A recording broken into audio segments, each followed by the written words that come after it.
All right, y'all, we are going to talk today about housing.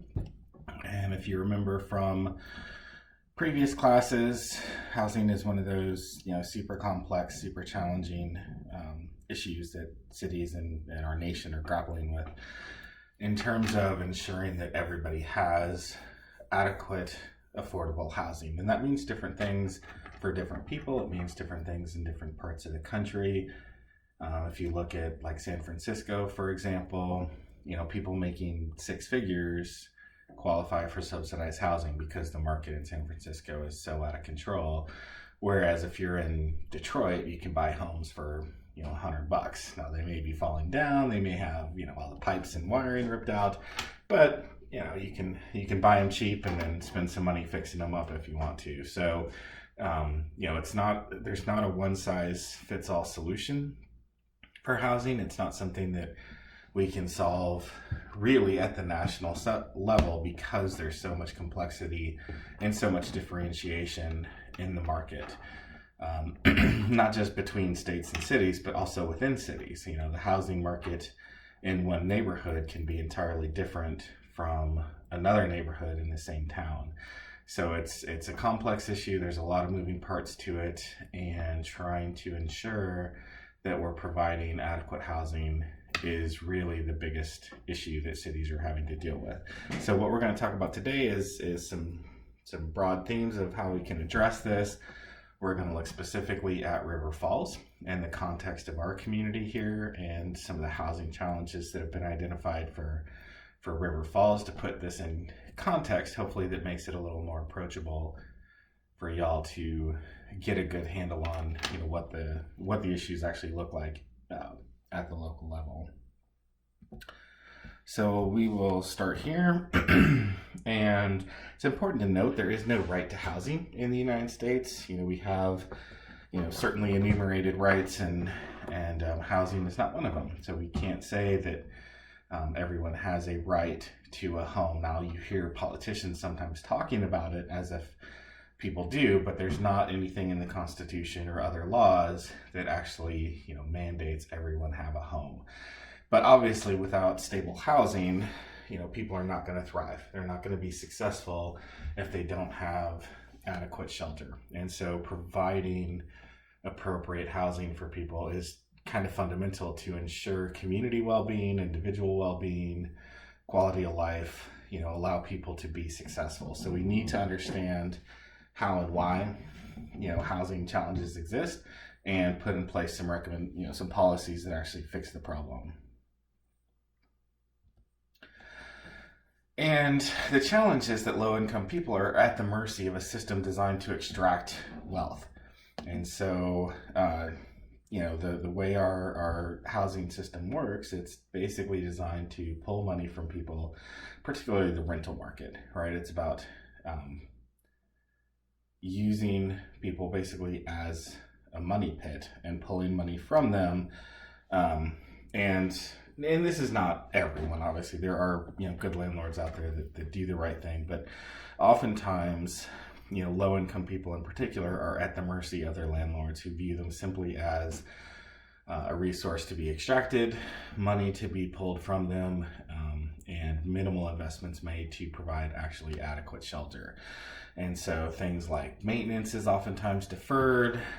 Heating and cooling prices can be very expensive because a lot of these low-income rental housings are not built very well. They're not very well insulated. They don't provide meaningful, or not meaningful, but suitable shelter for folks, and they get oftentimes charged quite a lot. So certainly people in this position of being low-income renters are facing undue burdens because of a lack of quality housing.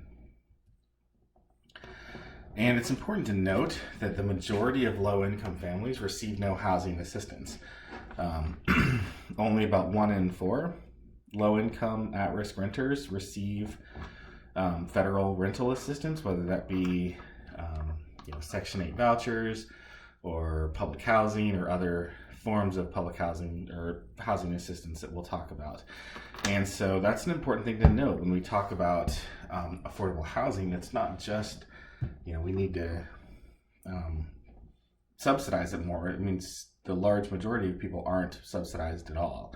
So here in Wisconsin, some specific data related to Wisconsin, you can see that 93% of the households receiving federal rental assistance in Wisconsin have children or people who are elderly or disabled. So the vast majority of our housing assistance goes to families or elderly people, and you can kind of see the breakdown here. So elderly is about 41%, disabled is about 25%, so that's what, 66% of the total are elderly or disabled. And if you include disabled with children, that's another 4%. Only about a quarter are adults with children. So you can see there's not a lot of assistance for, just people without kids or people who aren't elderly. So most of the assistance is going to families or elderly people. And the breakdown here, of what forms of rental assistance are provided. So housing choice vouchers, that's actually a subsidy from the government. And what that does is it basically takes the income of the family or whoever's receiving that voucher, figures out what 30% of that income is. So the family will pay 30% of their income for rent, and the voucher will cover whatever over that 30%. So if a family's making $1,000 a month and their rent is $500 a month, they'll pay $300, and then the voucher will pay the remaining $200. So the nice thing about vouchers is that it allows flexibility in where people live, because it's not constrained to a particular neighborhood or to a particular housing project. They have the option to live in any rental property that will take the voucher. And so the nice thing is that they can choose to live in communities with better schools, or they can choose to live closer to their jobs. So it's not, it helps to disperse low-income families across communities instead of concentrating poverty into low-income neighborhoods. So it gives people a lot more freedom in choosing where they live to meet their needs, and the voucher basically fills the gap between what they can afford and what the rent they would actually pay is. So public housing, you can see the numbers there. That's actually publicly owned, publicly provided housing. So that's what we think of when we think of affordable housing is public housing projects, if you will. Sometimes that term is used. Section 8 project-based is another form of rental assistance. So Section 8 vouchers, again, help to fill that gap between cost of rent and 30% of income. Additionally, there are some low-income housing tax credits where developers can get tax credits if they include affordable housing into their projects. So that's a pretty common way that affordable housing is provided, because the private sector makes the investment, builds mixed income neighborhoods, and the benefit is you are providing that mixed income housing. So lower income people are in just regular apartment complexes with everybody else. You're dispersing the poverty, you're not concentrating poverty, and it kind of creates benefits all around. So elderly and disabled, and the USDA provides housing assistance in rural areas. So here in Wisconsin, about 67% of low-income renter households are paying more than half of their income for housing. So that 30% is kind of the general cutoff that we use for calculating housing affordability. If you're paying more than 30% of your income, you're considered cost burdened. And if you're paying more than 50%, you're considered severely cost burdened. So that, 67%, 2/3 of low-income renters are severely cost burdened, which means because they're having to pay so much for rent, they have less money to pay for other needs, healthcare, food, programs for their kids, education. All of those things are constrained because of how much money they're having to pay for their housing. So certainly a significant need in Wisconsin and across the country. And when people are housing insecure, it puts enormous strain and stress on their families. People aren't confident that they can afford the next month's rent if they're not sure where they're going to be living in a month. It can be enormously stressful also because oftentimes these low-income families are moving very frequently. It can be really hard for the kids to establish themselves in schools if they're having to change schools a lot. They fall behind. They don't have, those relationships and networks and friendships.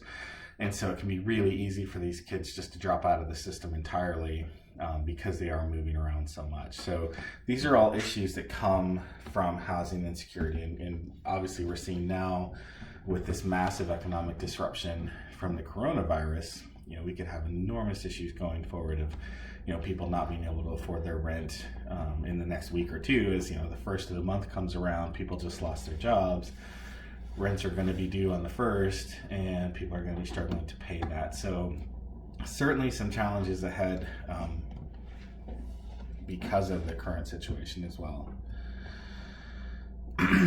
So we talked about this just a second ago, right? The lack of stability also contributes to behavioral issues, dropping out, discipline problems. All of those things are challenges that come from housing instability. It also makes it much harder for people to find and maintain jobs. If they're losing their housing, they're having to relocate. It can be really hard, if you're having to move farther away from your job and you're already low income, it takes you longer to get to work. Maybe the transit system doesn't get to where you have to live, so you can't get to work at all. So it makes it really hard to stay economically stable when you are housing unstable. And there's safety and health impacts. Again, the added stress of moving can impact health. A lot of these families, because they are vulnerable, living in sketchy neighborhoods, right, that impacts their safety. They're more there's higher potential for crime. All of those things can affect these people as they're housing insecure. And you can see on the chart here from New York public high schools, you can see by income how different things are between graduation rates and income. So at the lowest incomes, right, the higher the kids are on the economic need, the lower their graduation rates are. And as their economic need declines, their graduation rates increase. So by providing for economic and housing security, we're setting kids up for success. They're more likely to finish school, and that lays the foundation for future success. So we can start to break that sort of generational cycle of poverty that keeps families and communities trapped in poverty, because that instability means kids aren't finishing school, which means they're not able to get good jobs, which keeps them trapped in poverty. So if we can provide stable housing, ensure family stability, get those kids through school, provide opportunities for them, we can break that cycle and change trajectory of lives with stable housing. So low-income renters struggle with evictions. It's really expensive to move. If you have to come up with a deposit, first month's rent, last month's rent sometimes, all of those things can make it really hard to find housing or to have the available money to pay for housing if you have to move. There are landlords who don't allow for kids sometimes, allow for pets for families who have pets, trying to find homes in proximity to work. All of those things create additional burdens onto these low-income families who already are constrained in their freedoms to act, right? So it just adds additional hardship onto an already challenged community.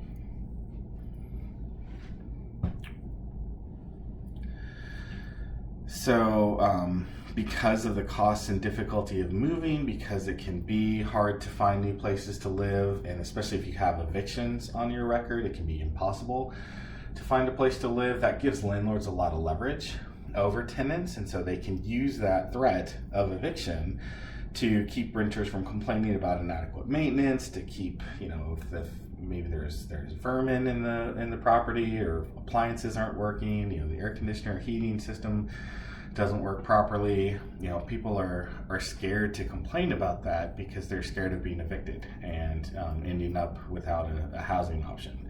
So it creates a really unfair situation where the landlords basically hold all the cards and can almost hold tenants hostage to ensure they continue to pay rent even if the housing that they're in is inadequate. And there's also city and state policies that contribute to this. So many states have cities have nuisance laws, and these are basically regulations where the city can actually file a complaint against the landlord if police respond too often to an address.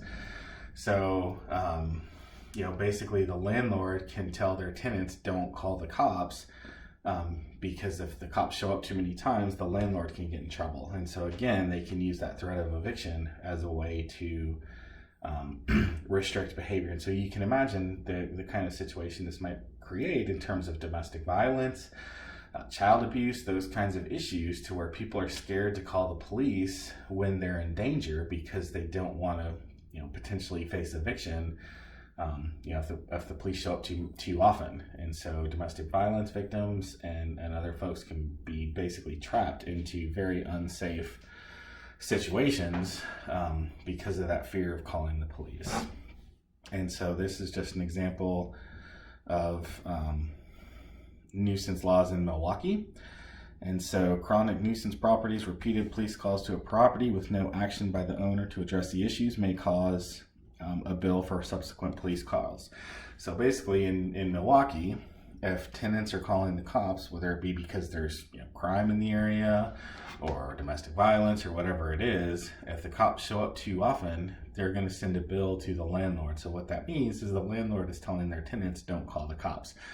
And so what ends up happening is that these neighborhoods become or can become havens for criminal behavior because the tenants are scared to call the police because they don't want to get evicted.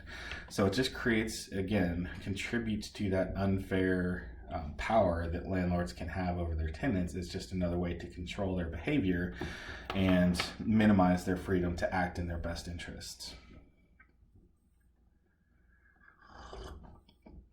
So as we talked about, affordable housing is defined as no more than 30% of income spent on housing and utilities, and severely cost burdens more than 50% spent on housing. So here's kind of our area, St. Croix and Pierce counties that we live in here in River Falls.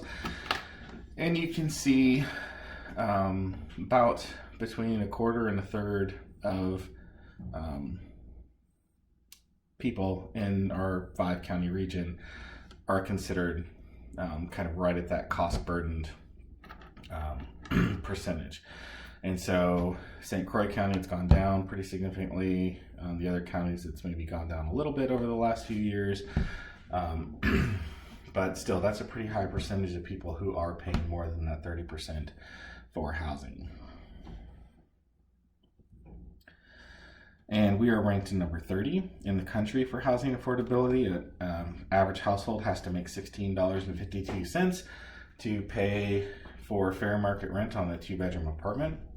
So if you're a married couple or just a couple, 2 people, even making, decent salaries, you can afford a 2-bedroom apartment. But if you think about for a family of, 4, that would be, needing maybe a 3-bedroom apartment that could get out of range pretty quickly. So the average renter wage is only $13.35. So if it's a single income household, they're going to be cost burdened to afford a 2-bedroom apartment. So if you think like a single mom with a kid, and she's making $11 or $12 an hour working, at a grocery store or whatever, the potential there is for that family to be cost burdened because they're not making enough to afford a 2-bedroom apartment. Madison, that goes up to almost $21, and Minneapolis, St. Paul area, it's about $21 as well. So you need to work about 91 hours at minimum wage to afford rent on a 2-bedroom apartment. So that's basically half of your month is spent working just to pay for your apartment, or more than half of your month. And you would basically need 2.3 full-time jobs of minimum wage full-time jobs to afford a 2-bedroom apartment. So again, a couple both making minimum wage can't afford a 2-bedroom apartment in Wisconsin at this time. And one of the issues, again, that we've talked about before is that housing affordability overlooks the cost of transportation. And so when we take that 30% of income spent on housing, or more than 30% of income spent on housing means a family is cost burdened, that doesn't count how much they spend on transportation. So when a family is looking for affordable housing, oftentimes they end up looking farther and farther away from their place of employment. And so they might be able to afford rent, but then they're paying significantly more on transportation costs. So they end up being cost burdened by the combined cost of housing and transportation, even if technically they're not cost burdened for housing. And so it's important to understand that connection, because it makes an enormous difference when we start thinking about actual costs for how people live. And so this example here is the District of Columbia, which is a very expensive housing market. And so you can actually see these green areas are neighborhoods within the District of Columbia. That's an area that's pretty well served with transit. And so if you actually look at housing costs and you include the cost of transportation, all of those green areas represent neighborhoods where people could, because they are paying so much less for transportation, they could afford to pay the rent in those neighborhoods. The red areas are those where the transportation costs actually make it more expensive than it otherwise would be. And so that's an important thing to note, because again, if you go to a bank and try and qualify for a mortgage to buy a home, they're going to look at that 30% of income. They're not going to look at your transportation costs. And so again, you could qualify to purchase a home out here, but still end up being cost burdened because you're paying so much more for transportation. Whereas if you looked in some of these closer in neighborhoods, you could offset that increased housing costs by the reduction in your transportation costs. Hope that makes sense. And in addition to just the financial burden of those transportation costs, there's also the social costs. All right, the more time you spend in your car, the less time you have with family, the less opportunity you have to be part of your neighborhood and your community. So you're less likely to be part of social organizations, civic organizations, clubs, activities, those kinds of things, because you're spending your time in the car. There's also the social impacts of these commutes. So you're spending more time in your car, you have higher stress, you have higher incidences of heart disease, high blood pressure. All of those negative impacts of spending more time sitting are certainly an issue that we deal with when we start looking at this drive till you qualify mindset of driving further and further away to find affordable housing. So the video here, I'll link this again I'll link that video into the module. I'm not going to watch it here, but it goes into how commuting is actually bad for your health. So let me do that right now. Hold on. Okay, so moving along, that video is posted there in the module with this lecture. And back to it. So here in River Falls, we have a local housing authority. The housing authority is the organization that's responsible for managing public housing here in River Falls. So the funding for that organization comes some from the city, some from the state. Most of it comes from the federal government. So housing money typically gets dispersed from the federal government to local organizations, usually housing authorities, that are responsible for provision of affordable housing in individual communities. So it's localized provision of housing with federal funding. So it funnels down from the national level to the local level, and that's where the action really happens. Provides a range of housing for elderly, disabled, and families. The Section 8 program, which again is those vouchers that can subsidize rental housing anywhere in the community, not just in the public housing. That waiting list has been closed since 2016. So there's so many people wanting and waiting on those vouchers that they're not even accepting new applicants, and haven't been for 4 years, because there's that many people in need of housing assistance across the city. And so their website here, look at it, gives you an overview of the different neighborhoods that are available and some information on, the services they provide and the different properties that they manage. So if we want to look here, you can see the housing that they actually provide. So they have different units. So 8 different units across the community, and both in River Falls, Prescott, and Elmwood. So most of them are like Riverview Manor, Briarwood. Many of these are senior living facilities, and family housing here. This is actually across the street from my house. And what they have is it's townhomes and duplexes. So a mix of housing for families, up to 3 bedrooms, and 1 to 3 bedrooms they offer, and they actually have 2 4 bedrooms as well for larger families. And the bedrooms rent, so 1 bedroom is $732, up to $1,500 for a 4 bedroom, but it's no more than 30% of their adjusted gross income. So those that can't afford it pay the full freight, and those on the lower end of the spectrum pay no more than 30%. So again, it provides appropriate housing, affordable housing for folks. And the nice thing about this development here is it's really close to the high school. So families with kids in the high school can walk to school, so they're not having the burden of trying to get their kids to school. And so it's a nice facility for folks. Okay, and so about here in River Falls, the inventory of housing, about 45% is single family, or 45% of the housing in River Falls is single family. Very low compared to most communities.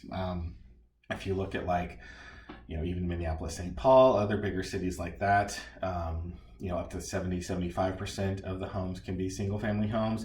What makes River Falls different is that we are a college town. So we have a very large, compared to the rest of the population of the city, we have a large student population.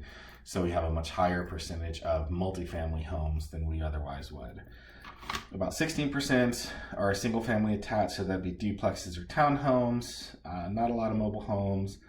Duplexes are about 5%, and almost 30% is multifamily, ranging from 5 units up to 20 or more units. So a lot of multifamily for a community of our size. But again, that's because of the university. So between 2000 and 2017, we had about 75 new single family units and 26 multifamily units built, about 1,800 total units built. So a pretty significant amount of housing has been built across the city in the last 17 years, which is good.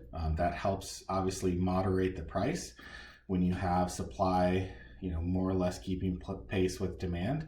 You don't see a lot of the price issues that you see in other communities that have a more constrained supply, where building is harder and it's more difficult to get new housing built. So that's a good thing. And we have, because of that kind of large amount of building that's happened over the last 17 years or so, about 20% of our homes are fairly new between 2000 and 2009. 16% were built in the 70s, and so that's a pretty significant percentage. And then we also have a pretty high percentage of older homes as well. That's kind of that core of downtown. Median home value 2016 was about $175,000. About 40% of homes are valued between $150,000 and $199,000, and the median income is about $58,000. So just based on the raw numbers, it actually looks pretty good. Housing, the median cost of housing is in line with the median income. So we don't see those wild differentials between income and housing costs that we see in other communities. So just looking at that data, you think, oh, okay, housing seems pretty reasonably affordable here in River Falls. However, it's not that simple. the resale price for single-family homes in 2017 was $245,000. So even though the entire market median price was affordable, what's actually available for people to purchase is well outside of that affordability index. So that means there's a lot of homes at that lower end of the scale that are keeping the median price down, but those aren't the homes that are available for people to purchase. So if you are looking for a home in River Falls, you're paying a much higher price than you would if you were just buying just able to pick a random home across the community. So you can see we start to get out of line between income and available homes. And we have not a lot of homes that are on the market at any given time. So when you have fewer homes on the market, that makes it a seller's market, because there's lots of buyers competing for those same houses. And so oftentimes what happens is prices actually get bid up. So a house that's listed at $200,000, because multiple people are trying to buy it, may end up selling for $210,000, $215,000, as people are making offers and increasing the offers to get the home. And there's also a fairly limited supply of vacant lots, so anybody that wants to buy a lot and build a home also has limited opportunities for that option. So there's about 1,000 rental units across the city. Most of those are market rate. Obviously a lot of college students are paying market rate. 162 are affordable. And there's 208 just full subsidized units, so that's the public housing units across the city. Very, very low vacancy. So about a little over 1% vacancy in market rate apartments, which means basically there's no vacancy, and what that does is that can also start to push the price up, because obviously when there's limited supply and high demand, the prices go up, and obviously very little in the affordable and subsidized housing as well.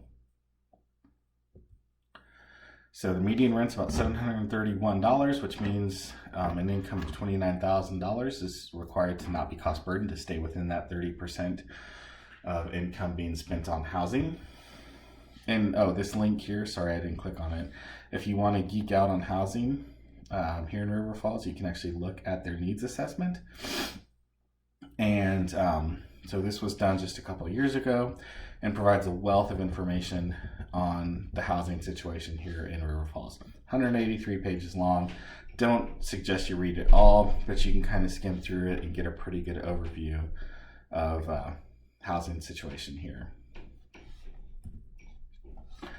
And of the units available, so there's 205 that are sort of available for those making 50 to 80% of the area median income. So that's, still a decent salary, but not at that median of 58,000, whatever it was. And the deep subsidy is those making less than 50%. So those are certainly on that lower end of the income scale, and that doesn't include senior living. And why this matters is because major employers recognize that housing is an impediment for them. So when you have employers looking to expand their workforce and hire more people, if those employees or potential employees can't find a place to live, that's going to make it harder to recruit people for their business. So business owners are recognizing that having adequate affordable housing is a benefit for them, and so they are oftentimes one of the key influencers in trying to encourage more housing development, because they need that housing for their employees. There is an expectation that River Falls economy, prior to coronavirus, who knows now, but there is an expectation, I think in the long term, that River Falls will continue to grow. We are in proximity to Minneapolis, St. Paul, so we are seeing some spillover growth from growth in the Twin Cities area. We also have a pretty diverse and strong economy here, with lots of different types of employers, both the university and some manufacturers and other businesses. So we expect continued employment growth, so we will see continued demand for new housing going forward, and need to accommodate that for sure.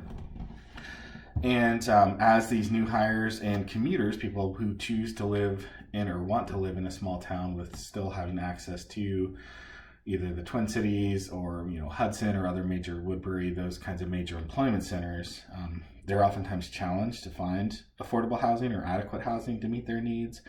Available homes sell very quickly, and for now, employers are able to find employees who are willing to commute from other towns to River Falls for their jobs, but long term that could create a challenge as gas prices go up. Obviously, gas prices right now are super low, but that's not going to stay forever, right? We're kind of in a unique condition right now that's not going to be the norm, 5 years from now. And that's the thing, to get housing built can take a while, so we need to start planning ahead and thinking of how we're going to meet future housing demand now, because it can take 2 or 3 years to get new product on the ground. And our regulations and policies contribute to housing issues. Neighborhoods with political and financial capital are resistant to change in new development. So oftentimes when new development is happening, it's happening in older, minority, low-income neighborhoods because they don't have the political and financial capital to resist new development. And so, builders would like to be in the fancy, nice neighborhoods, but because the people there can hire lawyers and file lawsuits and have political capital to influence, council members to say no, they can keep development from happening in their neighborhoods and push that development into the lower income neighborhoods. And developers want to build where it's easy and most profitable, so that is another constraint on the provision of lower or more affordable housing, because for builders, the construction cost of building high-end housing is not that much greater than building an affordable unit, but the profit they can make is much higher, and so they're more interested in building those higher end units because they can make more bang for their buck, and it's easier for them to make a profit on higher end products. So that's what the market is building. So that's the issue, is that just the free market is not going to meet housing, all housing needs. It's not going to meet that demand for affordable housing. Additionally, our regulations and our policies can make it more difficult to build affordable housing as well. So it's kind of a double whammy on the provision of affordable housing, both in terms of what the private market will do and what public policy and regulations do to make it harder to build more affordable housing. And we'll talk about. All right, so if we want to think about ways that we can deal with housing affordability and encourage more housing diversity, as I talked about earlier, the market will build what the market's going to build, and they tend to build more high-end housing. But part of that is because our regulations make it more difficult to build alternatives. And so if you look at most zoning ordinances, you'll see that the majority of land across most cities is zoned for single-family homes. For example, Minneapolis is like 75% of Minneapolis is zoned for single-family homes. And so our regulations are an impediment to housing opportunity because we're requiring builders to build single-family homes. That was one reason why Minneapolis did pass their new zoning regulations to allow for duplexes and triplexes in all single-family zones, because that's going to open up an enormous area to more dense development, and those duplexes and triplexes can be designed and built in a way that complements the existing fabric and character of the neighborhood. So you can kind of do gentle density, I call it, to where those duplexes and triplexes can fit into the existing fabric of the communities without being, obtrusive and changing the character. So that's an important way for regulations to become an opportunity for housing diversity and new housing development, as opposed to an impediment. Also, things like allowing for mixed uses, so you have retail and residences together, which puts people in proximity to jobs, allowing for higher density and proximity to transit, because as we talked about, when you can reduce transportation costs. You can increase the amount of money people have to spend on housing. And so building more housing in proximity to transit allows people the option to maybe go from 2 cars in a family to 1 car, because one of the members of the family can use transit as opposed to requiring car ownership. And so you can reduce the costs significantly of transportation by making the housing accessible to transit. Inclusive zoning is a tool that actually requires developers to include affordable housing in new development.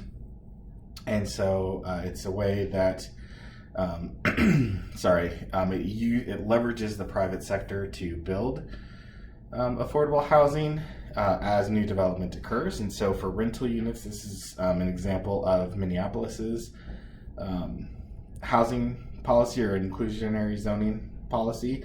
So they require 8% of units to those below 60% of area median income for 20 years, or 4% at 30% of area median income. And that timeline of 20 years is important because that means they'll be affordable for a significant amount of time, and not just the first tenants that move in have it affordable, and once they move out, then it goes to market rate.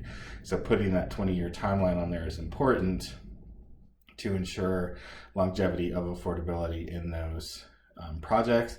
They also do allow for a fee in lieu. So developers that don't want to include any affordable units can basically buy their way out, and that money that they pay is then used by the city to provide affordable housing somewhere else. So it's a nice system that does put affordable housing across the community. It doesn't concentrate it in one neighborhood. As new projects are built, there's affordable units incorporated within them, or the city gets funding to provide housing as needed themselves. So kind of a nice way to go to help address affordable housing issues. There is some pushback on inclusive zoning. There's some evidence to show that it doesn't work particularly well.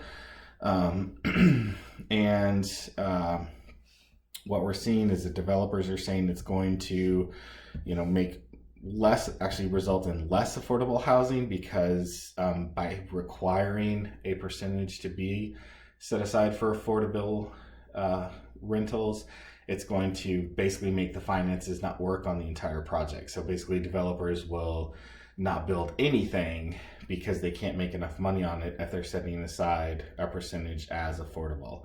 So it's not a be-all end-all solution, but it is certainly one tool that cities are turning to as a means of getting more affordable housing within their communities. And this idea of pour doors, what this is it's actually in some of these developments, particularly in places like New York City and some other big cities that have inclusionary zoning that require a certain percentage of developments to be set aside for affordable units. What they're actually doing is they're creating basically segregated buildings. So in this example from New York City, the luxury side of the building has this super fancy entrance, it's got a swimming pool, all of these nice amenities that are only available to the non-subsidized units. So the people in the subsidized units live in the same physical building, but they have their own separate entrance. They're not allowed to access the pool and other nice amenities of the building. So it's basically, economic segregation within these buildings. So inclusionary zoning can create situations like that where you don't have equity for the low-income people living in these communities. You just have physical proximity. So that's certainly a challenge that needs to be addressed just to ensure fairness for all residents. And accessory dwelling units, I've talked about those in other classes. Basically, that's like a granny flat or a garage apartment. It's a small dwelling unit that's attached oftentimes to a single family home. Nice thing about accessory dwelling units is it allows for multi-generational housing, because older parents can move in, have some independence, some separation from the rest of the family, they've got their own kitchen, everything else. So they have that level of independence, but because they're living in proximity to the family, they do have assistance as needed. Also, if kids come back to the family house after college, they can live in the ADU, have some independence and some privacy, but, have their rent basically subsidized by their parents till they get started, get their career going, and so forth.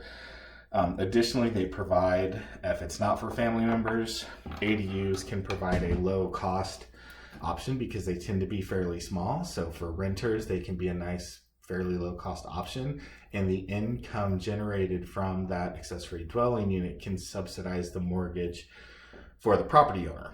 So you get kind of a double whammy of affordability with ADUs, because you're providing a low-cost option for those renting, and you're providing extra income for the property owner to subsidize their mortgage, so they can afford to pay their mortgage because they have that extra rental income coming from the ADU. So kind of a nice thing. More and more cities are moving to legalize ADUs as an option within their single-family zones. Again, it's a way to add gentle density into single-family neighborhoods, because these ADUs can be built in a way that doesn't change the character and fabric of a neighborhood. And so they're just a nice opportunity to add affordability within your existing neighborhoods.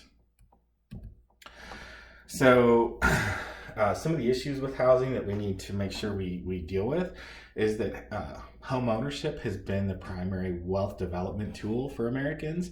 The idea is you buy a home, you live in it, the home appreciates in value, and at some point you sell it, and that appreciation in value becomes your retirement nest egg, it becomes your inheritance to your kids. It's the way that we build wealth in this country, and there's always been this idea that homes will increase in value, and so they're a safe investment. But what we're seeing is that this is changing. The 2008 economic downturn put a huge dent in home ownership and home values across the country. We've largely recovered from that in most areas, not all areas, but still, I think it puts in people's mind this idea that homes aren't necessarily a guaranteed investment, right? That they may not always go up in value. And so also things like increased student debt, wage stagnation, increasing housing prices are making home ownership more difficult. We're seeing fewer young people purchasing homes. We're seeing fewer families. The structure of the family is changing. We're seeing more single person households. We're seeing, fewer nuclear families or conventional families, 2 parents and 2 kids kind of thing. So the idea of home ownership is changing. We're seeing more people who can't afford to purchase a home but are choosing to rent for lots of reasons. Home ownership comes with a lot of responsibility. If the air conditioning breaks, you got to pay to fix it. If the plumbing leaks, you got to pay to fix it. If you're a renter, most of the time, if something breaks, you call your landlord, they take care of it. So it can make for a simpler lifestyle for people. Oftentimes people can find cheaper rent. And so, rather than paying a big mortgage for a home, they may not own for a long time, they can rent, use that extra money to have a more extravagant lifestyle, and they have the flexibility when their lease is up to move somewhere else or change jobs or whatever they're doing. So we're seeing, less pressure to purchase a home, less, fewer people are choosing that option. So I want y'all to think about housing, think about some of the challenges that you see in housing. Most of y'all, maybe you don't rent now if you're living in the dorms, but many of you will be renters probably in the next year or two as you go through the rest of your college career.